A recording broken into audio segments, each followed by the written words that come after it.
an outlier. If you do some sort of scientific experiment, there's this thing out there that is sort of this aberration that is way off the charts, and that's an outlier, right? Yes, that's right. Okay, so let's talk about some outliers. One of the examples of success you use in the book are the Beatles. Yeah.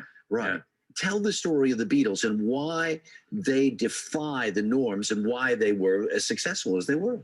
Well, I was really taken by this, what happened to them before they came to America. You know, they come here in '64 and it's the Beatles invasion, explode.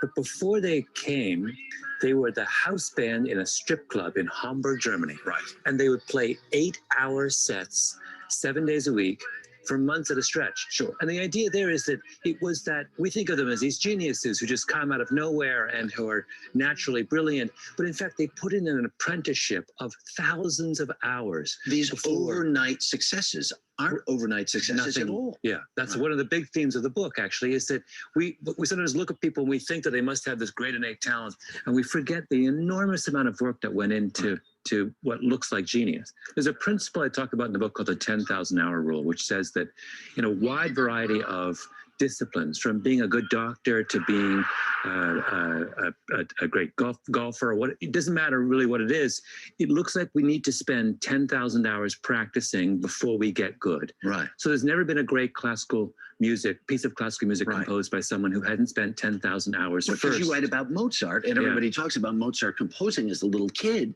but he didn't really compose anything anybody cared about until he was what? 23, at which point he'd been composing for over 10 years. Yeah. No. So it really, really does make sense. I remain, I'm uninterested in that topic. Which one? Well, the relationship between gift and practice? No, I'm uninterested in natural gifts. I know they exist, and I know there's such a thing as talent, but blah, blah, blah. But I just feel like, so what, right?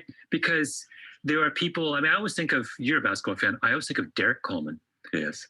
I remember chatting with a guy who worked for the Sixers, and he said, you have to understand that Derek Coleman was the most gifted man ever to set foot on a basketball court. He said, you've heard a million other names. Nobody was as good as Derek. And like, who has heard today, who puts Derek Coleman up there in the pantheon? No one. He didn't want to work. He had bad habits. He had a bad attitude. I mean, so what? Give me somebody who wants to go to practice in the morning and who wants to try in games, and I want to celebrate him.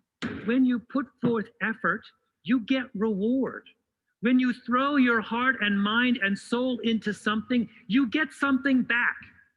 Now, in my book, I call that notion, that belief that effort brings reward, meaningful work. And when you look at the lives of people who are really successful, what you see over and over again is this idea of meaningful work is embedded in their consciousness, right? Just doesn't happen. So what made the Beatles special? What made them special is that they were willing to play together 1,200 times, willing to play 8-hour sets 7 nights a week, 4 months at a stretch. And why were they willing? Because they believed in the notion of meaningful work.